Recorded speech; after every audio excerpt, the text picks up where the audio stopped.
bem, amigos telespectadores, amigas telespectadoras do programa Joaquim Alessi, caros internautas que nos curtem aí pelas redes sociais. Vamos começar o programa de hoje mostrando o prefeito José Auríquio Júnior lançando o edital para as obras do Parque Matarazzo. E por que toda essa importância?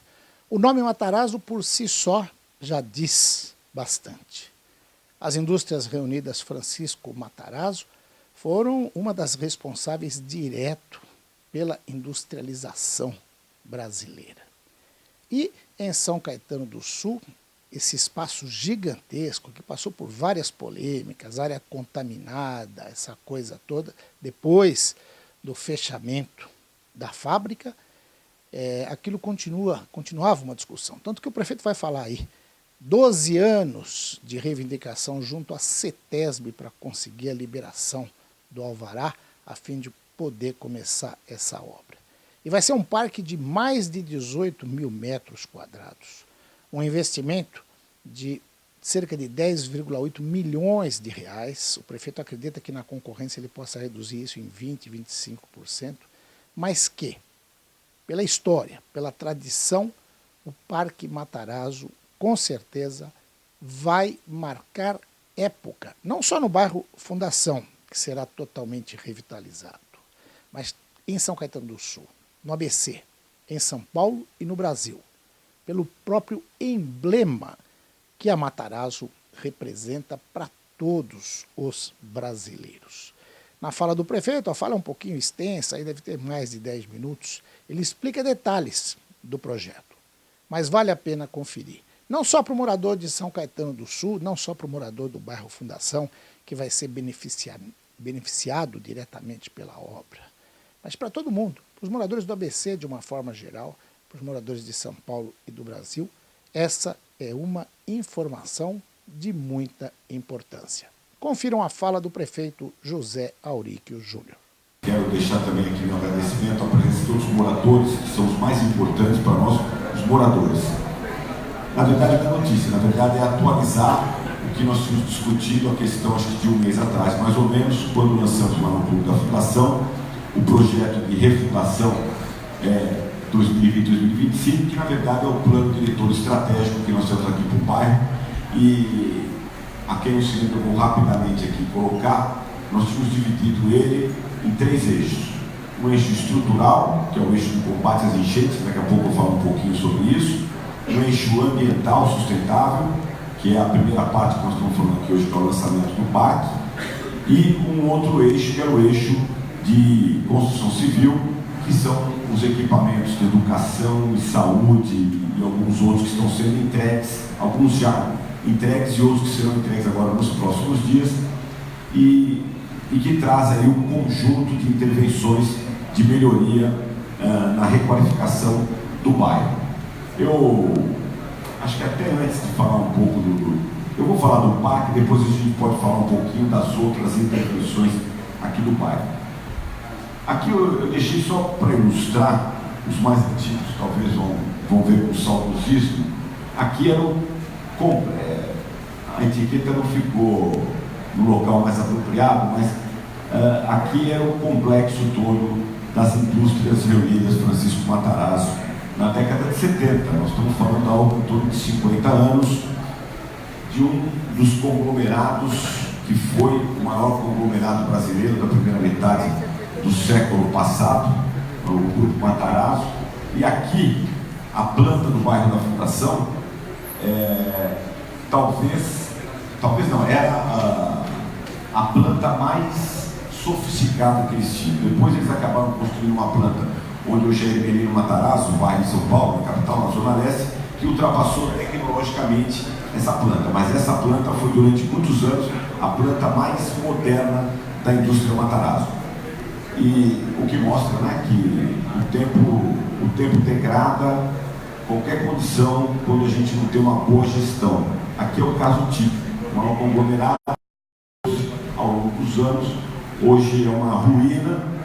Não só essa planta, como todo o espólio do Grupo Matarazzo, que infelizmente denigre aí muitos pontos da cidade de São Paulo e aqui no nosso caso também de São Caetano do Sul.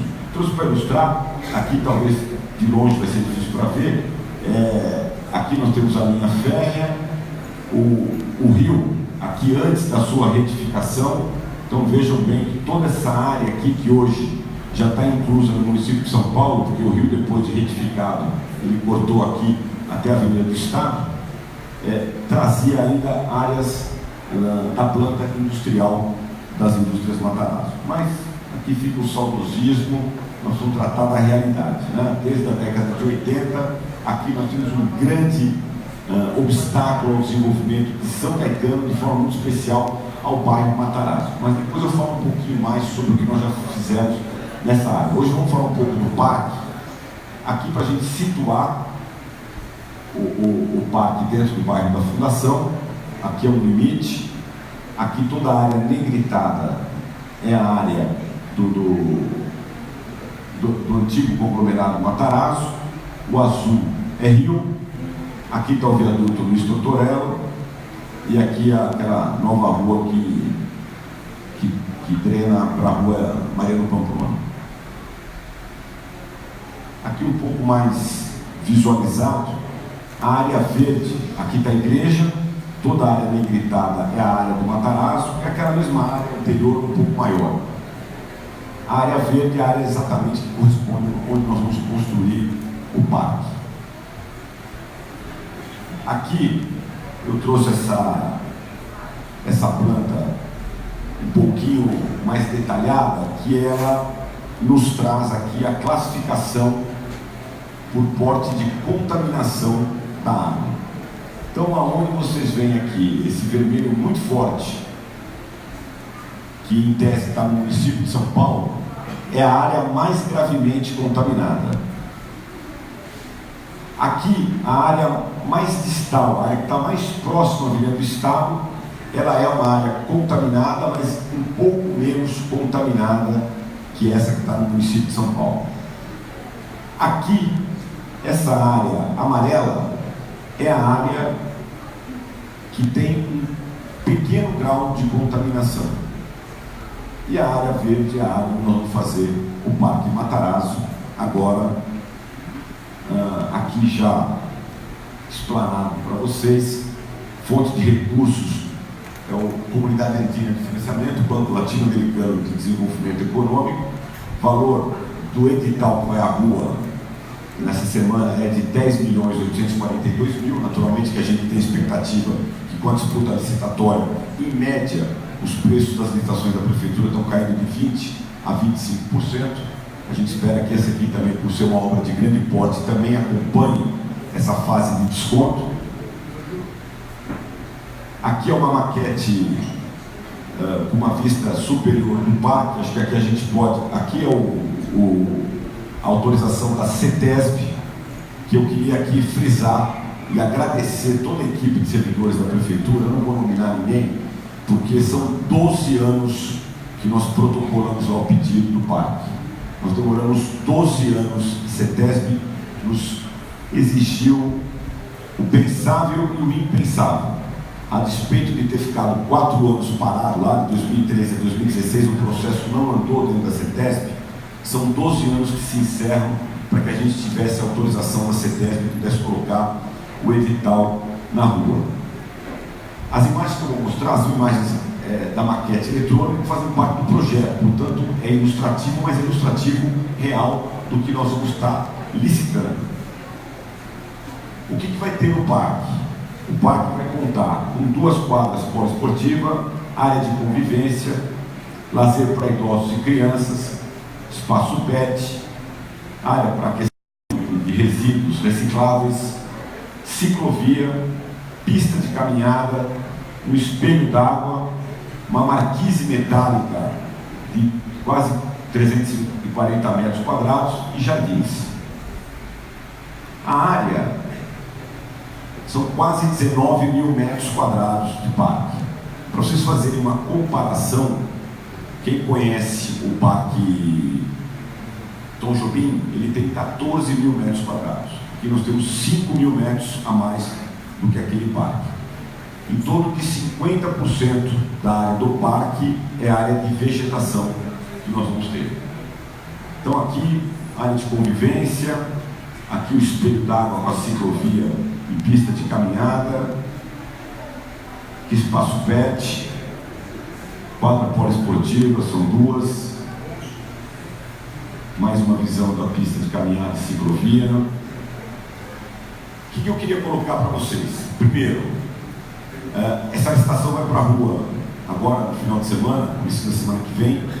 Ela dura em torno, é uma concorrência pública pelo volume de recursos, ela dura em torno de 60 dias, salvo se tiver alguma decisão judicial contrária, que se Deus quiser nós não vamos ter, porque o edital está muito bem estudado, muito bem preparado.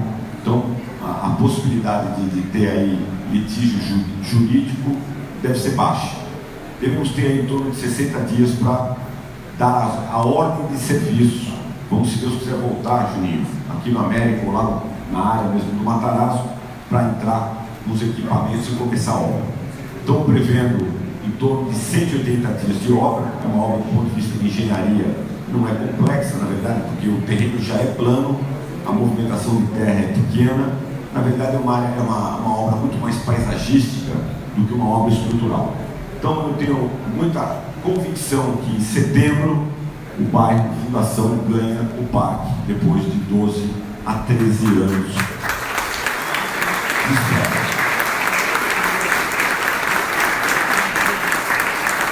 O que eu queria colocar aqui para vocês, rapidamente, para a gente não ter, até porque eu sei que tem gente que tem outros compromissos. As obras civis, nós estamos com a obra na Rua Graça Aranha, Escola de Educação Infantil, em plena atividade, já em fase de fundação para a nova Escola de Educação Infantil. Estamos na eminência de liberar o edital das obras de reforma do Senador Flacker, que faz 100 anos agora esse ano. Dentro do calendário de festejos, era compromisso nosso, uma obra de reforma, pedido pelo diretor, pelo Tiago, que eu estou vendo ele aqui. Obrigado pela presença, Tiago. E vamos fazer a obra ainda em 2020. Na unidade de saúde, nós devemos entregar agora, no intervalo de 60 a 90 dias, nós vamos entregar a nova unidade básica de saúde, o novo centro odontológico de saúde, tudo na Conselheiro Rodrigues Alves, com esquina com a Heloísa Pamplona. Vamos entregar o novo laboratório municipal, sediado também naquele prédio. São 3 ou 4 unidades de saúde que vão ficar acopladas no mesmo prédio. Nós findamos o processo de demolição do antigo condomínio ali da Heloísa Pamplona com a Francisco Matarazzo. Ingressamos com a ação de desapropriação. A prefeitura deve estar entrando na posse daquele terreno nos próximos dias, a expectativa nossa. E assim que a prefeitura assumir a posse do terreno, nós vamos discutir o que será feito lá, através de uma ampla pesquisa aqui com o pessoal do bairro. Nós temos outras obras que nós devemos estar aqui nos próximos dias, dando também edital de licitação do novo viaduto Independência. O edital está pronto, estamos aguardando a liberação do agente financeiro para poder pôr a licitação na rua. O edital está em revisão junto com o organismo de financiamento para que a gente possa pôr o edital na rua. E devemos vir, talvez mais uma semana, Lourdes, 2, para soltar o edital de licitação da obra do Centro de Terceira Idade do bairro, que vai ficar ali na rua Ceará, junto ao Clube Fundação. Na parte dele, nós vamos fazer um moderno centro de terceira idade aqui para o bairro. Eu acredito que em 15 dias devemos estar voltando aqui no bairro para soltar. Acho que talvez o edital da terceira idade antes até do que o viaduto. O viaduto a gente depende, está pronto o edital, mas dependemos de autorização do agente financeiro. E quero deixar aqui uma ótima notícia. Ontem tivemos uma reunião muito importante com o pessoal do SAESA e com a empresa de engenharia que está fazendo o estudo das obras de combate às enchentes. Nós estamos com os 2 reservatórios já bem definidos do ponto de vista estrutural.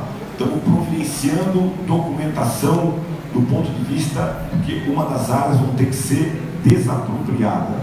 Nós estamos já finalizando, o SAESA está finalizando a documentação para que a gente possa decretar a utilidade pública.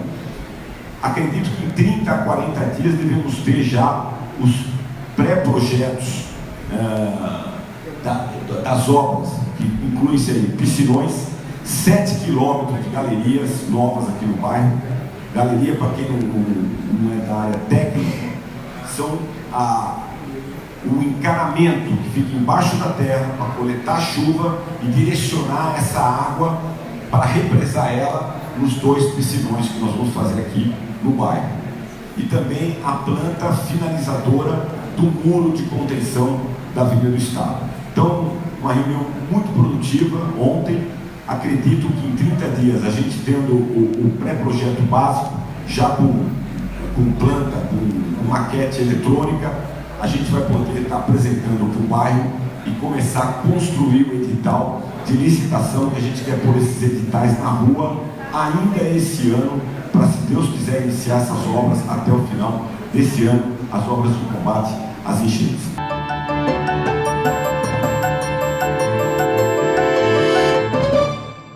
Muito bem, amigos telespectadores, amigas telespectadoras do programa Joaquim Alessi. Olha que cenário bonito onde eu estou aqui. Estou na agência SIM de marketing do meu amigo Ivan Cavassani, mas eu vou conversar com a Samantha Teixeira, que é organizadora e uma das autoras desse livro aqui, que eu já dei uma olhadinha, maravilhoso. Campanhas políticas nas redes sociais. Neste ano, é tudo o que o pessoal precisa, principalmente os pré-candidatos a vereador e a prefeito. E essa menina aqui, bem novinha. Samantha, muito obrigado por me receber e por me conceder essa entrevista. Eu que agradeço, Joaquim, pelo espaço concedido, a quem está acompanhando também, estou fazendo uma transmissão ao vivo. E obrigado por me dar a oportunidade de falar um pouco sobre esse projeto. Só para a gente tirar a dúvida dos telespectadores, quantos anos você tem? 26. 26? Uhum. É que você esconde bastante. Eu achei que ela tinha 15, 14. Aqui. Fala um pouquinho da tua formação. Na verdade, eu sou psicóloga por formação, né? Já é um dado importante para falar em candidatura e falar em rede social, né? Eu acho que tem tudo a ver. Todo mundo me fala, mas você é psicóloga e trabalha com política, campanha. Eu acho que essas duas áreas têm que andar bem juntas, né? Aliadas.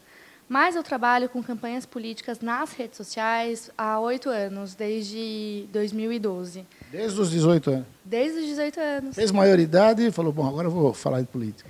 O pior que não foi nada premeditado, não foi uma escolha minha. Eu caí de paraquedas, mas foi uma área que eu gostei bastante, resolvi continuar e acabei fazendo carreira. Você né? não gostava de política, não tinha nenhuma relação com política? Eu não entendia nada, não tinha nenhum conhecimento na área. E como é que você caiu de paraquedas? Como é que foi esse paraquedas? Foi um trabalho temporário, né? Eu fui fazer uma campanha para a Prefeitura de Jundiaí por meio de uma agência, né, de marketing digital, marketing político.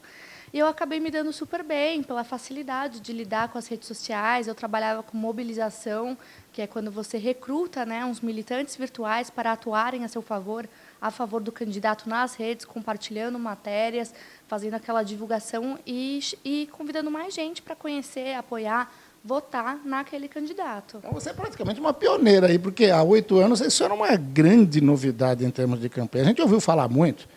E aí eu até brinquei, falei, a vantagem de ter cabelo branco é que a gente já viveu muita coisa. Sim. Mas também a desvantagem é que a gente tem mais dificuldade de entender essas tecnologias, né? A idade vai nos limitando numa série de coisas. Mas, praticamente, se a gente for falar de grande sucesso e de resultado de campanha eleitoral nas redes sociais, a gente vai lembrar sempre a campanha presidencial de 2018, né, que acabou elegendo o presidente Jair Bolsonaro de uma forma que surpreendeu até muitos analistas políticos. Ninguém achava que ele ia chegar lá. Nessa campanha, há 8 anos lá em Jundiaí, o teu candidato ganhou a eleição? Ganhou. Olha, esse é um dado positivo, hein? Sim, bastante. Isso que me animou bastante também. Porque ali o cenário da época era bastante dificultoso, porque a gente ia acabar com um suposto coronelismo de um partido que estava há muito tempo no poder, há muito tempo com a máquina na mão. Então, havia esse entrave. Mas o apelo da população para que um novo rosto assumisse a prefeitura era muito forte também. Então, isso foi positivo e fez com que a gente ganhasse a eleição na época. Isso me deu um gás completamente, quis continuar. Conforme o tempo for passando, a gente tem que lidar também com campanhas não vitoriosas, mas aí outros 500. Assim. E o pessoal costuma dizer que as redes sociais elas chegam mais facilmente aos mais jovens, né? Eles conseguem ter uma facilidade de interagir rapidamente. O objetivo é alcançar essa faixa de idade, né? Ou também há estratégias para pegar eleitores mais velhos como eu, que já passaram dos 60, essa coisa toda? Lógico que a população mais jovem tem mais facilidade de lidar com as redes sociais, com a internet, com a dinâmica de tudo isso. É tudo muito instantâneo, acontece tudo em tempo real. Mas, hoje em dia, todo mundo tem um Facebook, tem um Instagram, ou pelo menos um WhatsApp. Então, pelo menos uma rede social, as pessoas estão inseridas. Ninguém mais se comunica por SMS ou faz ligações o tempo todo. Está todo mundo nas redes sociais e a gente tem que fazer política, fazer campanha em todas elas, cada uma com o seu foco, cada uma com o seu público. Então, existe uma linguagem para cada rede social. Sim, sim. Aquela história, o pessoal fala assim, quando me convenceram a abrir o Instagram, eu tenho uma conta no Instagram, para com esse negócio de Facebook, que Facebook é coisa de velho. É só a tua tia que gosta, a tua avó, não sei o quê. E a gente sente realmente, o pessoal mais idoso dá preferência para o Facebook. A moçada dá mais preferência para o Instagram. Mas também não existe só essas duas redes, não. Tem muito mais, né? Tem, essas são as principais, na verdade. Mas o tempo todo tem novas redes sociais surgindo. A gente não gosta de ficar estagnado, então a gente tem que sempre estar se inteirando e se mantendo atualizado, né? A gente não pode ficar obsoleto ou preso a uma rede só, porque na campanha também, em um curto período de tempo, a gente acaba ficando refém de certos bloqueios e isso pode prejudicar todo o andamento da campanha e até o resultado dela. Legal. E você está responsável aqui na SIM por essa área, por esse desenvolvimento dessa mídia digital nas campanhas. Já está tendo muito trabalho esse ano, não? Sim, bastante. Eu entrei aqui com o intuito de implementar esse projeto, né, do Núcleo de Comunicação Digital há um pouco mais de um ano e 2 meses, e a gente acabou atendendo todas as contas dos nossos clientes, né, públicos, órgãos públicos, no meio digital também. Então, a gente meio que trocou a roda com o carro andando, mas agora está dando super certo. A gente está expandindo também o nosso trabalho, aprimorando o nosso trabalho. Nossa equipe só tende a crescer, se aprimorar, se especializar para fazer um trabalho com excelência. Legal. Vamos mostrar o livro. Eu falei do livro, nem mostrei. Deixa eu mostrar aqui, ó, ficar mais esperto aqui. Campanhas políticas nas redes sociais, como fazer comunicação digital com eficiência. Tem um monte de gente aqui escrevendo. Como é que foi a ideia de organizar, de participar desse livro aqui? Na verdade, eu sempre tive o intuito de registrar, materializar de alguma forma essa minha experiência, né, na minha carreira política e até no meu desenvolvimento pessoal. E eu não via como, sempre tive vontade de escrever, eu gosto muito de escrever, tenho outros livros escritos também, mas o convite veio de uma grande amiga minha, Juliana Fratini, que além de amiga é uma cientista política também, bem intelectual. E ela me fez esse convite no final de 2018, a gente estava acabando de sair de uma campanha ao governo do estado de São Paulo, e eu fiquei super feliz, já me debrucei, comecei a escrever, terminei a minha parte assim um pouco menos de uma semana, lógico que depois eu fui editando, fui acrescentando, retirando algumas informações, e foi muito legal. As outras pessoas também que escreveram o livro são bem importantes, são pessoas que eu sempre admirei desde o início, e para mim foi uma honra, eu quase nem acredito que hoje o meu nome está ao lado delas, né? Maravilha. E o pessoal que comprar o livro, lendo, vai ter muita noção. Lógico que não dá para só comprar o livro e achar que já pode fazer a campanha sozinho pelas redes sociais, porque exige uma série de técnicas, de aprendizado, de know-how que vocês têm. Mas quem lê o livro já vai ter uma boa base da importância de fazer a campanha nas redes sociais. Sim. Hoje, pensando, eu acho que não existe nenhuma obra nesse sentido, uma obra falando sobre, né, campanhas políticas na internet, nas redes sociais.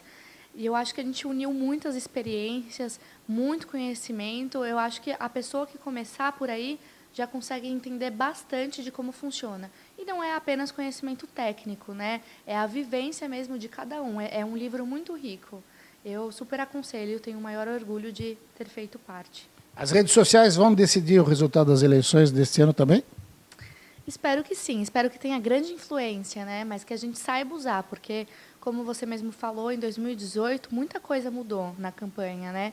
Em vários âmbitos, eleições a governo, a âmbito nacional, tem muitos elementos... Deputados, né? A gente viu deputados aí com 200 mil votos na Assembleia Legislativa, que nunca tinha tido experiência política, é o caso da Janaína Pascoal. Lógico que ela teve uma exposição de mídia tradicional muito grande, mas a rede social, aqueles meninos do MBL lá, o Kim Kataguiri, o Arthur Mamãe, todos esses caras que tiveram muita votação, um rapaz aqui de São Bernardo do Campo, que hoje é deputado federal, agora está me fugindo o nome também, teve 240 mil votos. Era basicamente campanha de rede social. Eu lembro de ter entrevistado, tem uma pena que eu não consigo lembrar o nome, é um deputado federal que ele era de São Bernardo do Campo, mas ele foi candidato por São Paulo. O pai dele hoje é diretor superintendente do Sebrae São Paulo. Está fugindo o nome aqui, mas depois eu lembro. E quando me apresentaram, aqui em São Caetano, olha, esse cara aqui vai ser candidato a deputado federal, eu nunca ouvi falar desse cara. Aí fui olhar nas redes sociais, ele já tinha não sei quantos mil seguidores, isso aí é importantíssimo. Mas como esse mundo da tecnologia, ele muda a cada segundo, a gente está conversando agora, acho que na hora que esse programa for ao ar, já tem um monte de novidade, tem também ferramentas novas para esse ano. Lógico que você não vai contar todas aqui, quem quiser vai ter que procurar o teu trabalho. Mas tem muita coisa nova, né? Vem um pouquinho mais para cá, Samantha. Pode falar. Sim, tem bastante coisa nova e a gente precisa sempre usar para o bem. Eu acho que é aí que está a grande questão. Isso é importante. Usar para o bem, para fortalecer a democracia e não ao contrário, né? Porque a gente acaba subvertendo algumas verdades. As fake news é um grande exemplo disso, né? A gente acaba disseminando uma série de notícias, matérias falsas que não têm nenhuma veracidade, as pessoas não vão atrás de saber se é real, qual é a fonte. Legal. Então, o comportamento do eleitorado também precisa mudar. Eu acho que a gente precisa estar cada vez mais alerta para não reproduzir inverdades. Você me deixa muito feliz de usar essa rede social para o bem. Não para ficar difamando o adversário, não para ficar atacando, não para ficar criando fake news, calúnias, injúrias, difamações. Isso dá para a gente uma esperança de que a gente possa ter, a partir de quem coordena a parte da campanha, políticos melhores. E é isso que a gente precisa no Brasil, né? Sim, daí a importância de manter sempre um comportamento ético e moral, né? O que está faltando na nossa política. A nossa classe política enfrenta uma grande crise, né? Moral e ética. Tem várias pessoas que não acreditam mais nessa classe e a gente precisa mudar esse cenário. Legal. Olha, se eu fosse candidato, nunca vou ser, já me falaram várias vezes, mas eu não tenho a menor pretensão de ser candidato, eu já teria procurado a Samantha Teixeira para trabalhar na minha campanha, e a equipe dela toda, com certeza, o pessoal que está aqui fazendo transmissão ao vivo, fotografando, mostrando a gente. Infelizmente, o tempo de televisão é implacável. Nós já estamos falando bastante, né? Samantha, parabéns. Fico feliz de ter alguém aqui na região com esse teu perfil, com essa tua capacidade de trabalho. Fico feliz de ter podido fazer essa entrevista e, quando tiver novidade, chama a gente aqui que a gente vai contar para todo mundo. Parabéns, viu? Legal. Muito obrigada, viu, mais uma vez, por me estender esse espaço. Eu não pretendo parar por aqui. Eu acredito que seja só o primeiro livro de vários outros projetos também que eu quero participar. É só o começo de tudo e, com certeza, você vai ser atualizado sobre isso. Olha, e quem acompanha meu programa sabe que, às vezes, eu gravo a cabeça é a abertura, essa coisa toda, na minha biblioteca, em casa. E eu deixo exposto, várias vezes, até outro dia, um primo meu ficou tão feliz, eu não tinha nem reparado. Falou, olha, meu livro está em destaque lá na tua biblioteca. É que eu tinha acabado de ler e coloquei, ele apareceu. Não foi de propósito, não foi porque ele é meu primo. Mas esse eu vou fazer questão. Na próxima abertura de programa que tiver na minha biblioteca, entre aquelas centenas ou milhares, sei lá quantos livros tem ali, esse aqui vai estar ali, aparecendo para vocês. Obrigado pela audiência. A gente volta já já.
outro acontecimento histórico que eu acompanhei nesta semana foi em Santo André e diz respeito à entrega das matrículas aos moradores do conjunto Centreville. Como eu disse até ao prefeito Paulo Serra, ao Marangoni, que é o secretário executivo de Habitação do Estado de São Paulo, durante a entrevista coletiva, eu participei da cobertura jornalística em 16 de julho de 1982 do processo de ocupação daquele que seria o Alphaville do ABC, o Alphaville de Santo André, que era o conjunto Centreville.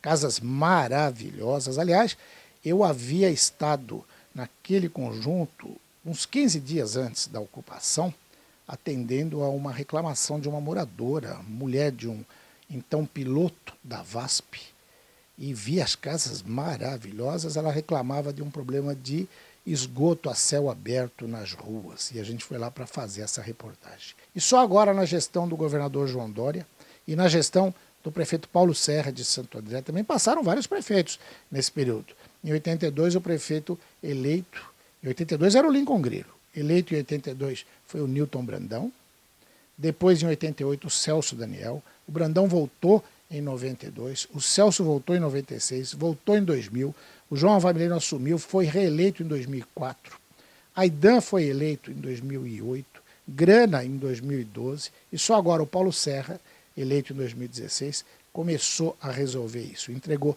55 matrículas e promete até o final entregar 1.308. Nós vamos ver algumas falas nessa cerimônia que tem toda uma história, mas eu quero que vocês percebam, em alguns momentos da filmagem, eu faço questão de mostrar uma tapeçaria fantástica que tem no salão Burle Marx, do 9º andar da Prefeitura de Santo André. Uma tapeçaria feita pelo próprio Burle Marx. Vale a pena ver, ainda que rapidamente, essa tapeçaria nesse vídeo. Confiram. E eu tenho certeza que, pelo menos, vocês vão entrar para a minha história, né? Quando eu for contar a minha história de vida, a minha história como prefeito dessa cidade, a gente vai sempre falar de problemas históricos que foram resolvidos e que não tinham solução. As dívidas inacabadas, que agora a gente já reduziu 80%, Semasa Sabesp, o Tancão da Morte, que está sendo transformado no Tancão da Alegria, lá no Parque Guaraciaba, e sem dúvida nenhuma, a história do Centreville, que teve um final feliz e que vai fazer parte para sempre da minha biografia, como eu tenho certeza também vai fazer parte da biografia de vocês. Por isso, parabéns a todos, muito obrigado por essa oportunidade de estar aqui. Muito obrigado, gente. Convidamos o prefeito Paulo Serra, demais autoridades a se postarem à frente da mesa diretora para a entrega das matrículas, por favor. Convidamos para receber o primeiro documento um dos moradores que também vivenciou de perto todo o processo até este dia histórico. Por favor, senhor Tarcísio da Silva Calé.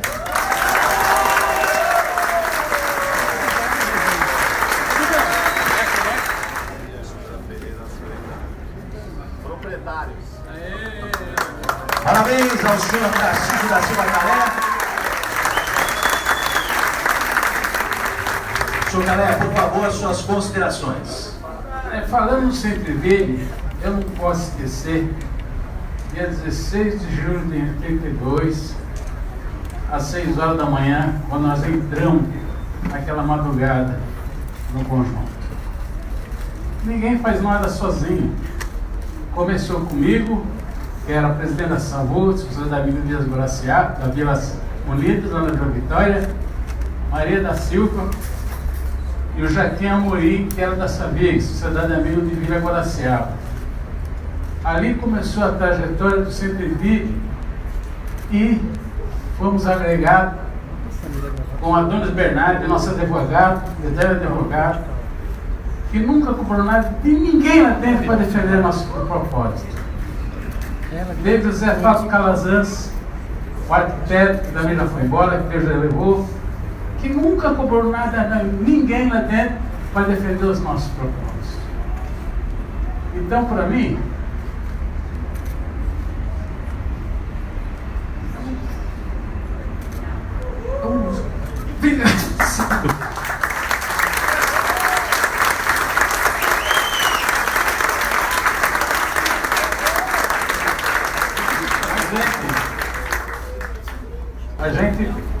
confiou no Paulinho, confiou no secretário Marangoni.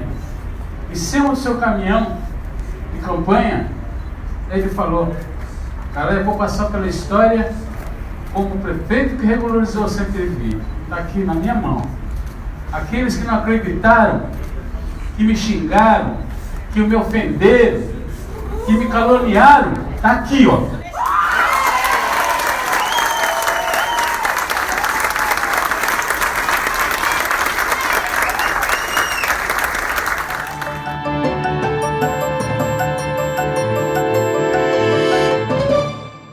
Muito bem, amigos telespectadores, amigas telespectadoras do programa Joaquim Alessi, caros internautas que nos acompanham pelas redes sociais, eu volto aqui à super banca do meu amigo João Martinelli. Vocês estão vendo esses gibis, essas revistas aí atrás? Super banca tem mais de 5.000 títulos de revistas, jornais e livros para você encontrar o que você imaginar. Mas hoje eu venho falar de segurança, porque eu tenho a honra e a satisfação de receber no nosso programa o Capitão Laroca, que é o Francisco Carlos Laroca Júnior, do comando do Corpo de Bombeiros de São Paulo, ali na Praça da Sé. Primeiro, Capitão Laroca, muito obrigado pela gentileza de comparecer à gravação do programa. Joaquim, eu que agradeço a oportunidade e o convite. Muito obrigado, estamos à disposição como sempre. E é sempre um prazer retornar ao seu programa. Uma pessoa conhecida e admirada não só pela sociedade, mas também pelo comando do Corpo de Bombeiros. Opa, muito obrigado. Olha, eu tenho aqui um breve currículo que o meu amigo Marcos Savoy mandou, para vocês terem a noção da experiência do Capitão Laroca. Em 2001 a 2004, ele ingressou no curso de formação de oficiais da Academia de Polícia do Barro Branco. Não é para qualquer um, não. 2004, 2008, já passou a ser tenente, comandante do pelotão da Rota e do 1º Batalhão de Polícia de Choque, Tobias de Aguiar. De 2008 a 2017, tenente do Corpo de Bombeiros, comandante do posto operacional de bombeiros da Zona Norte da capital, Centro e Sul. Tudo isso da capital. E do 1º Grupamento de Bombeiros e 2º Grupamento de Bombeiros. De 2017 até hoje, 2019, ele é capitão do Corpo de Bombeiros, comandante do subgrupamento de bombeiros da Zona Sul da capital paulista, do 4º Grupamento de Bombeiros do Capão Redondo, Parelheiros, Varginha, Guarapiranga, Interlagos, Santo Amaro, Chácara Santo André, quase um país, não é nem um bairro, a dimensão disso tudo. E atualmente está na divisão de qualidade e inovação do Corpo de Bombeiros do Estado de São Paulo. Isso para fazer um resumo enxuto, né, capitão? Toda uma vida aí dedicada, o senhor é bastante jovem ainda, né? Mas dedicada à Polícia Militar e ao Corpo de Bombeiros, não? Sim, com certeza. É uma vida de extrema dedicação. É uma profissão muito gratificante e abençoada por Deus. E temos que nos especializar sempre, né? Verdade. Olha, eu convidei o Capitão Laroca aqui porque a gente está no comecinho do ano.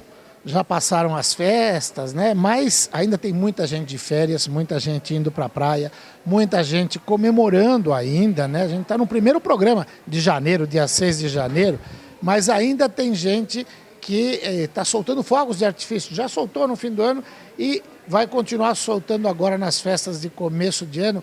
E tudo isso exige cuidado, exige uma preocupação com a segurança. Capitão Laroca, que cuidados a população deve ter com a soltura de fogos de artifício? Olha, Joaquim, a primeira recomendação que nós podemos indicar a qualquer pessoa que está nos assistindo é que ela não solte fogos de artifício. A primeira é essa, né? A primeira é essa, com certeza. Eu sei que é muito difícil, muita gente passaram as festas agora, houve a soltura de fogos de artifício de forma enorme, né? Mas a primeira recomendação é essa de não soltar. E por que a gente recomenda isso? Porque nós temos, o poder público prepara várias praças, locais e eventos já com a devida segurança para que você vá assistir a um evento de soltura de fogos de artifício da maneira mais segura possível, porque lá terão brigadistas, bombeiros profissionais à disposição para atender qualquer tipo de evento ou ocorrência. Então, mesmo sabendo que é difícil não soltar os fogos de artifício, a gente indica que procurem sempre esses locais estabelecidos já para esse tipo de evento. Legal. A gente já aproveita, nós estamos em janeiro ainda, mas todo ano tem campanhas aqui do polo petroquímico. Já que a gente está falando em fogos em fogos de artifício, a gente pode falar em balão também, né? Que além de ser crime, coloca em risco toda uma sociedade. Numa região como essa aqui, de Mauá, Santo André, na divisa, com São Paulo também, ali no São Mateus, você tem muitas indústrias químicas e petroquímicas. O estrago que um balão desse pode fazer, não só lá, mas em outros locais, a gente já teve aqui na região, a gente está falando de fogos de artifício, já teve uma explosão de um depósito em Santo André, que foi algo bastante traumático. Essa questão do balão também, as pessoas precisam se conscientizar do perigo que é, né? Sim, com certeza. Muito bem lembrado, porque soltar balão, existe um jargão na polícia ambiental em que nós falamos soltar balão não é legal, é crime ambiental. Então, que isso fique bem claro para todos, que soltar balão, por mais bonito que seja, por mais festivo que você se sinta emocionado, lembre-se que soltar balão é crime ambiental. É um risco enorme, não só para a segurança dos estabelecimentos, mas também e principalmente para a vida de qualquer ser humano. Capitão Laroca, nós estamos no começo de janeiro, muita gente vai para a praia, a tendência é fazer aquele churrasquinho no final de semana, ou todos os dias se for possível. Mesmo quem fica aqui no Planalto, acaba fazendo um churrasco de comemoração, acender uma churrasqueira. Parece o ato mais simples do mundo, mas pode provocar riscos sérios, principalmente quando se utiliza o álcool, né? Fala dos perigos e dos cuidados que o churrasqueiro de fim de semana deve ter ao acender sua churrasqueira. Bom, o primeiro cuidado que se deve ter ao acender a churrasqueira é não utilizar nenhuma bebida alcoólica e realizar o acendimento da churrasqueira. Principalmente quando utilizam o álcool não em gel, mas sim em líquido, né? O álcool líquido, a pessoa, o acendedor no caso, joga em cima do carvão e ele acaba se distraindo. Não só por conta de ter ingerido bebida alcoólica, mas é um momento de festa para todos, né? Porém, aquele líquido inflamável gera um gás, um vapor. Esse vapor ele começa a se acumular na churrasqueira e, obviamente, como a churrasqueira ela não é totalmente vedada, esse vapor acaba saindo da área interna da churrasqueira e ficando em contato com o corpo da pessoa. E se a utilização do álcool líquido for em excesso, o simples ato de acender um palito de fósforo ou isqueiro em algum pedaço de papel já pode entrar em contato o fogo com esse vapor e aí com certeza teremos uma ocorrência bem grave e possivelmente uma pessoa se torne vítima de queimadura. Legal. E o pessoal às vezes tem mania de achar quando o fogo está apagando, não está acendendo direito, pega o frasco de álcool inteiro e vai jogar na churrasqueira. Aquilo é um atestado de suicídio, não? Exatamente, bem lembrado. É um atestado de suicídio, porque a distração é normal em qualquer tipo de churrasco, mas a pessoa que estiver na churrasqueira, ela jamais pode fazer isso, porque o fogo acaba sendo conduzido por esse líquido até o envase que está na mão da pessoa. É realmente muito perigoso. Verdade. Capitão Laroca, muita gente na praia nessa época, leva a criançada, às vezes chega na praia, se tem aquelas ondas mais bravas, o pessoal fica com um certo receio. Corpo de Bombeiros, os salva-vidas normalmente colocam ali a bandeira vermelha, mas tem gente que não respeita. Mas quando vê a onda muito forte, segura um pouco. Agora tem aquele mar tranquilo, que parece uma piscina, o pessoal vai e fala, pode entrar até a altura do peito, pode brincar porque não vai acontecer nada. Acho que é aí que mora o perigo, né? Quando você acha que o mar está muito tranquilo, o risco é muito sério. Que precauções os pais, as mães, as crianças, os adolescentes devem ter nessa época do ano nas praias? Bom, a primeira preocupação é sempre manter as crianças a uma distância de segurança. Nós do Corpo de Bombeiros trabalhamos em uma forte parceria com a Sociedade Brasileira de Salvamento Aquático, a Sobrasa. E a distância recomendada das crianças é a distância de um braço da criança. Essa é a distância de segurança, apenas um braço.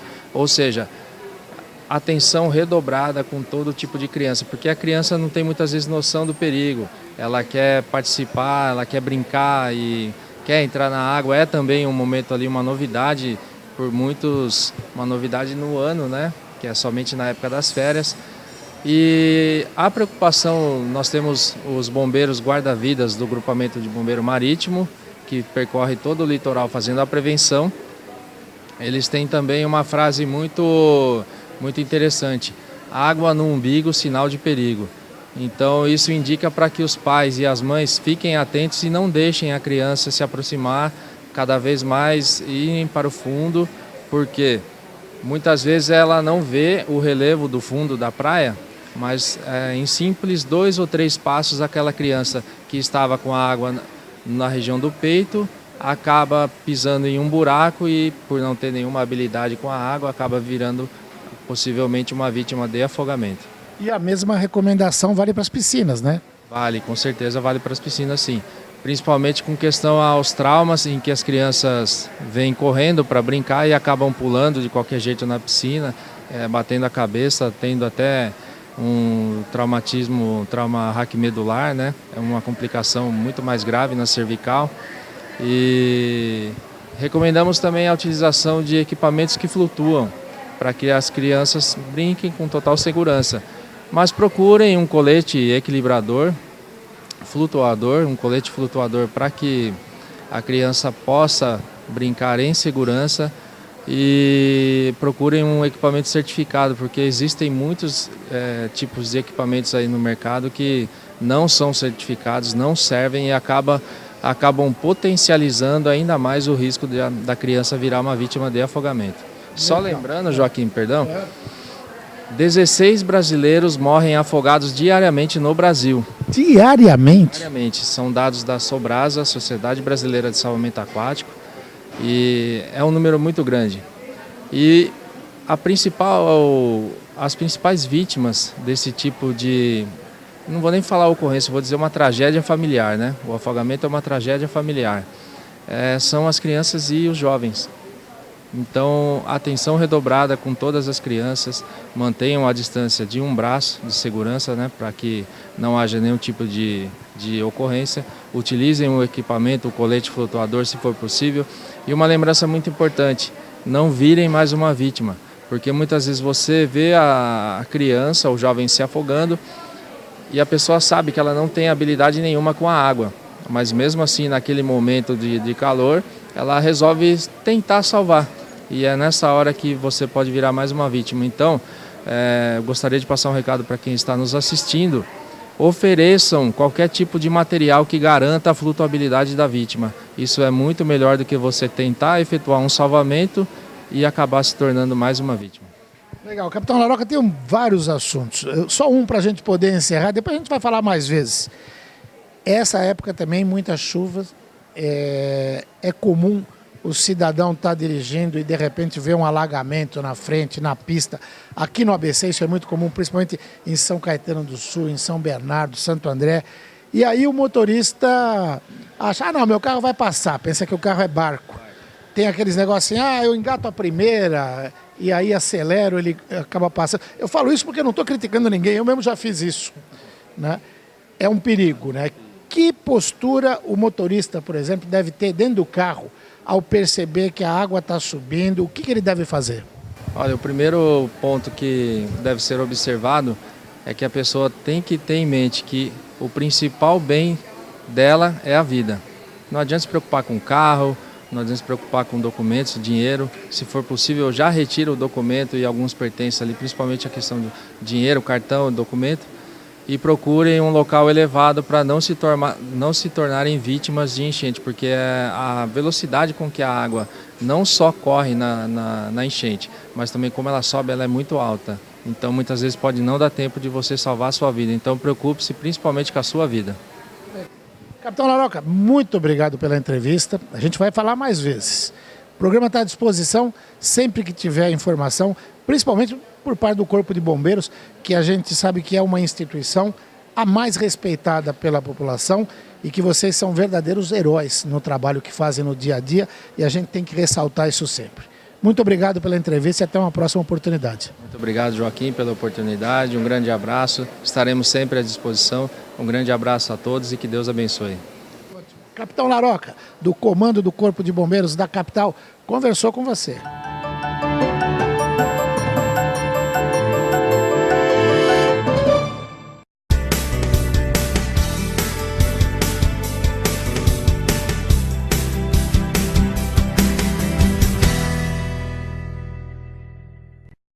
Olá, amigos telespectadores, amigas telespectadoras do programa Joaquim Alessi, caros internautas que nos assistem aí pelas redes sociais. E a gente volta aqui a Uroproctor, em São Caetano do Sul, no Parque Cerâmica, para falar com o professor Dr. Marcos Tobias Machado. E hoje o nosso tema é câncer de pênis.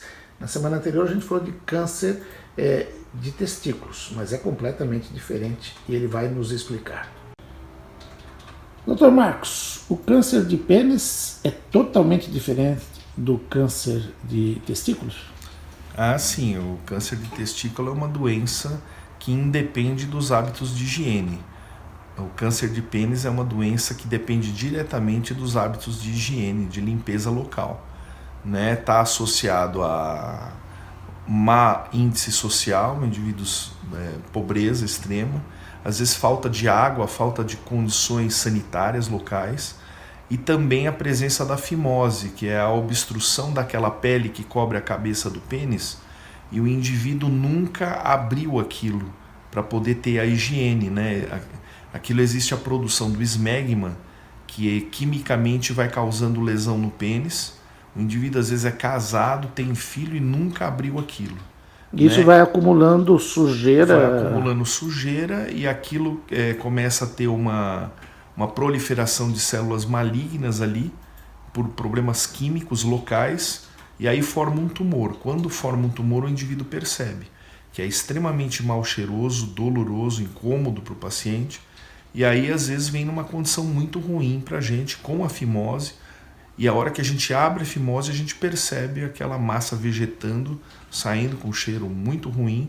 Então isso é o clássico que a gente vê no Brasil. Sim. Existem casos iniciais onde a lesão é bem pequena ou bem superficial e está associada à inflamação do pênis e é uma inflamação sem cura. Você trata com pomadas, com remédios e se em 30 dias não curar, tem indicação de você fazer uma biópsia para ver se não tem um tumor. Em algumas situações é o tumor, em outras situações são outros diagnósticos. Certo. Mas lembrar sempre lesões que não curam de pênis, de prepúcio, daquela pele que cobre o pênis. Normalmente se pensa que é uma candidíase, uma inflamação. Está se tratando com pomadas e não há curabilidade, procurar um médico para fazer o acompanhamento que pode ter indicação de fazer uma biópsia para o diagnóstico. Então, nesse ponto aí, operar a fimose, muita gente costuma fazer assim que o bebê nasce, é recomendável? Essa é uma outra discussão. A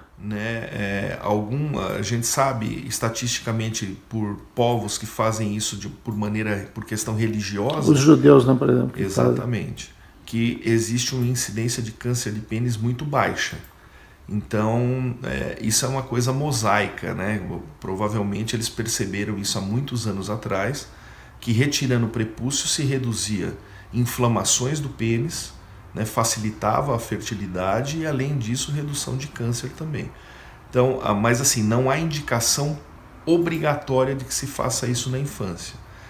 O que existe sim é o descolamento do prepúcio, se não há um descolamento, procurar um médico que vai fazer esse descolamento do prepúcio ou retirar essa pele em caso de necessidade. Certo, mas aí o senhor falou no começo da higiene.